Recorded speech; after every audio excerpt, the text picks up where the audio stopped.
너무 과격해지면 안 된다라는 거예요. 그래서 조심만 하고 살 수는 없으니까 뭔가 과격성을 띈 취미, 그런 것들이 굉장히 큰 도움을 받을 수 있다, 이렇게 얘기를 해요. 안녕하십니까. 대구에서 서륜정사를 운영하고 있는 동재입니다. 반갑습니다, 선생님. 예, 반갑습니다. 네. 오늘은 2025년 하반기 원숭이띠 분들의 운세 한번 여쭤보려고 와봤고요. 남은 하반기 원숭이 분들한테 있는 어떤 좀 좋은 일들이라던가 조심해야 될 것까지 좀 자세하게 짚어주시면 좋을 것 같습니다. 예, 알겠습니다. 자, 원숭이 띠신 분들, 일단 그 2025년 을사년에 겁살이 들어왔다, 이렇게 이제 말씀을 드렸었어요. 이 겁살은 빼앗는다, 바쁘다, 부지런하다, 이런 의미를 갖는 단어예요. 이 말은 또 반대로 생각하면 내가 무언가를 빼앗아야 되고 바빠야 되고 부지런해져야 한다, 이런 의미도 갖고 있어요. 자, 작년까지 삼재였어요. 뭐 모든 사람이 삼재 때 다 힘들고 하는 일마다 안 되기야 했겠냐만서도 뭔가 이 손해보는 것들이 좀 많았을 거예요. 이게 돈이 될 수도 있었을 것이고, 건강이 될 수도 있었고, 뭐 어쩌면 지위가 될 수도 있었고, 최악의 경우가 사람이 될 수도 있었던 거예요. 여기서 무언가가 빼앗기고 손해보고 했던 시절이 한 3년 갔다는 거죠, 이게. 자, 그러다가 이제 삼재도 끝났고, 본인 입장에서도 그렇잖아요. 이제 드디어 삼재가 끝났구나 라고 하는 기대 심리도 있고, 또 환경적으로도요, 아, 이제 좀 삼재가 끝나고 나니 뭔가 좀 살살 풀린다라는 이런 느낌도 들어요, 사실은. 자, 그러다 보니까 어떻게든지 손해본 것을 채워 넣고자 하는 이 보상 심리가 굉장히 강해져요. 그러다 보니까 마음이 좀 뭐라 그래요, 좀 급해지겠죠. 자, 그런데 원숭이띠의 올해 운세, 특히 하반기 쪽 운세가 다소 좀 복잡해요, 이게.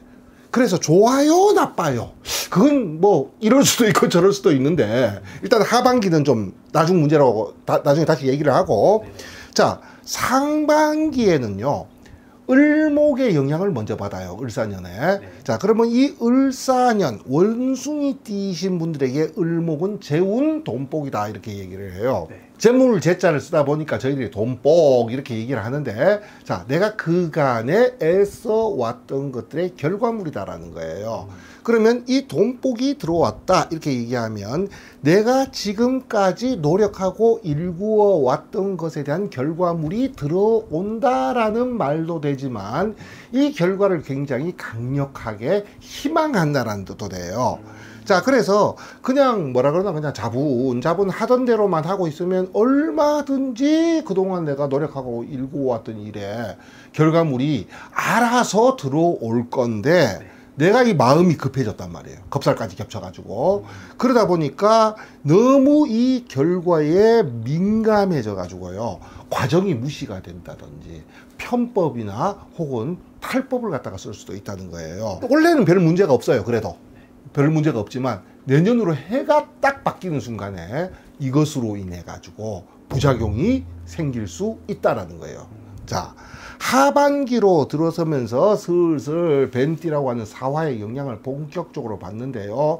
첫째, 이 사화가 원숭이띠에게는 겁살이다라고 말씀을 드렸고, 또 하나가 사신형살이라는 말을 써요.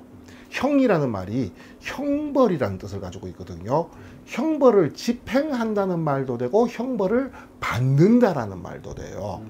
또 하나가 뭐냐면 사신합이라고 하는 것이 들어와요. 합이라는 것은 뭐냐면 내가 그것을 굉장히 강력하게 희망한다라는 뜻을 가지고 있어요. 그러면 원숭이 띠이신 분들에게 뱀띠라고 하는 사화가 무엇이냐라고 하면 관운이라고 얘기를 해요. 자, 관운, 그러면 저희들이 한마디로 지위, 명예, 자존심이라고 얘기해요. 그래서 원숭이띠가 사화를 강력하게 희망한다, 이 말은 뭐냐면요, 가오팔 명예욕이 굉장히 급상승해 있다는 걸 얘기해요. 다음 두 번째가 형살이 들어왔다라고 얘기하면요, 형이 들어오게 되면 사람이 다소 과격해져요. 과격해져. 굉장히 뭐라 그러나 이게 급해지고 또 어떤 목표가 생기면요, 좌우를 보지 않고 그것만 보고 누가 보든지 말든지 뭐라 하든지 말든지 법이야 우찌 됐든지 말든지 맹목적으로 돌진하는 힘이 굉장히 강해져요. 그러다 보니까 교과서적으로 얘기하다 보니 관제, 소송고발 같은 관제라든지 시비라든지 사고 위험에 좀 높아져 있다 이렇게 얘기를 해요. 특히나 또 여성분들에게 있어 가지고 관운은 남자운이에요. 결혼운이다라고 얘기를 해요.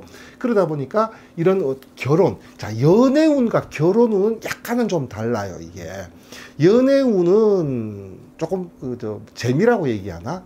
약간 노는 쪽에 무게가 좀 실려져 있고, 네. 결혼운이라고 얘기하는 건 안정지향이라고 얘기해요. 나도 어딘가에 소속이 돼서 안정적으로 살고 싶다라는 욕구거든요.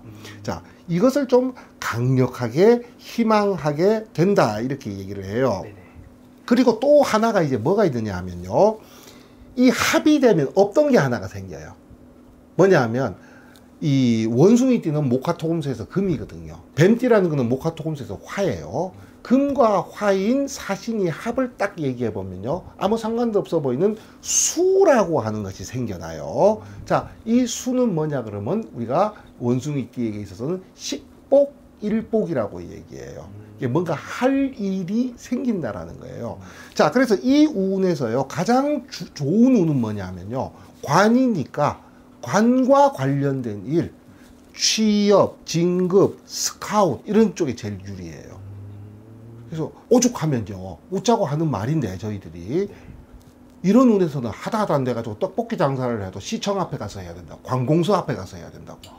이게 뭔가 이 관하고 엮인 거, 조직하고 엮인 것, 직장하고 엮인 일, 이런 운에 굉장히 유리하고, 여성분들은 결혼 쪽에, 연애나 결혼 쪽에 유리하다 이렇게 말씀드리는데, 자, 여기서 조심해야 될 거는 뭐냐면 과격성이에요. 과격성, 그 다음에 저돌성, 앞만 보고 달리는, 그렇기 때문에 본인 스스로가 브레이크를 자꾸 잡아주셔야 된다라고 얘기해요. 그런데 직업 자체가 있잖아요. 좀 이런 것을 요구하는 직업이 있어요. 대표적으로 의료계통에 종사하시는 분들, 그 다음에 관직, 공무원이신 분들, 특히나 그 중에서도 군, 검경, 소방, 좀 이렇게 약간 과격성을 띈 공무원 생활을 하시는 분, 혹은 우리가 보통 짜째찌라는 말을 써요. 뭔가 자르고 째고 찌르고 뭔가 이쪽 약간 이 과격한 느낌이 드시는 분, 직업 자영업에 종사하시는 분들이 있어요. 네. 생산직이라든지 건축, 토목 같은 쪽에 계시는 분들한테는 이 운이 웬만하면 좋은 쪽으로 작용을 해요. 웬만하면 좋은 쪽으로 작용해요. 이게 뭐 그렇다고 해가지고 너무 날뛰어도 된다 이런 말은 아니지만, 자, 그런데 예를 들어 가지고 좀 뭐 일반 직장인이라든지 아니면 먹자, 입자, 바르자 좀 약간 이렇게 부드러운 이미지의 직업에 종사하시는 분들은요, 아까 말씀드린 시비, 관제, 사고수로 이어질 수가 있어요. 자, 이럴 때 이제 개운법 하나가 뭐가 있느냐 하면요, 어쩔 수 없어. 그렇다고 직장을 바꿀 수도 없잖아요. 조심하고 당연히 조심은 해야지. 근데 1년 365일을 어떻게 조심하고 살아요, 이게. 한쪽으로 풀어버리는 개운법이 있어요. 어떤 게 있나요? 복싱, 야구, 그 뭔가 타격한다, 때린다. 아까 왜 직업 중에서도요, 건축, 토목, 생산직같이 뭔가 꺾고 부수고, 그죠, 옷도 맞고 때리고 이런 직업에서는 오히려 유리하게 한다는 이유가 거기 있어요, 이게. 자, 그런 식으로 약간 이런 쪽으로 약간 과격성을 띤 스포츠 같은 거, 골프도 괜찮아. 때리잖아요. 네. 예. 자, 이런 운동이 좀 어느 정도 도움이 될 수도 있고, 네. 원래 을사년이라고 하는 한 해 동안 있잖아요. 한 해 동안 일시적인 현상이긴 해요. 인테리어 소품이라든지 장신구로 해결하는 방법이 있어요. 토끼나 강아지. 자, 그래서 토끼나 강아지 모양의 어떤 인테리어 소품이라든지 아니면 그 장신구 같은 걸 몸에 지니면 좋은 데 있잖아요. 여기서 조금 더 큰 도움을 좀 받으려면요, 토끼는 소재가 약간 목재 나무면 좋아요. 그리고 강아지는 좀 금속 재질이면 좋겠네요. 그렇다면 조금 더 도움이 될 것 같아. 근데 이것도 저것도 어렵다. 그러면 종이에다가 있잖아요, 한글도 괜찮고, 한글로 그냥 토끼, 강아지, 혹은 개 쓰든지 아니면 조금 유식한 척 하고 싶으면 한문으로 묘, 술 써가지고 몸에 지니는 것도 방법은 될 겁니다 아마. 알겠습니다. 오늘 너무 좋은 말씀 해주셨는데 그럼 마무리로 예. 총평과 덕담 한마디 부탁드리겠습니다. 자, 너무 과격해지면 안 된다라는 거예요. 그래서 조심만 하고 살 수는 없으니까 뭔가 과격성을 띈 취미 그런 것들이 굉장히 큰 도움을 받을 수 있다 이렇게 얘기를 해요. 알겠습니다. 네, 오늘 너무 좋은 말씀 감사드리고요. 다음에 더 유익한 영상으로 찾아오도록 하겠습니다. 예, 감사합니다. 감사합니다.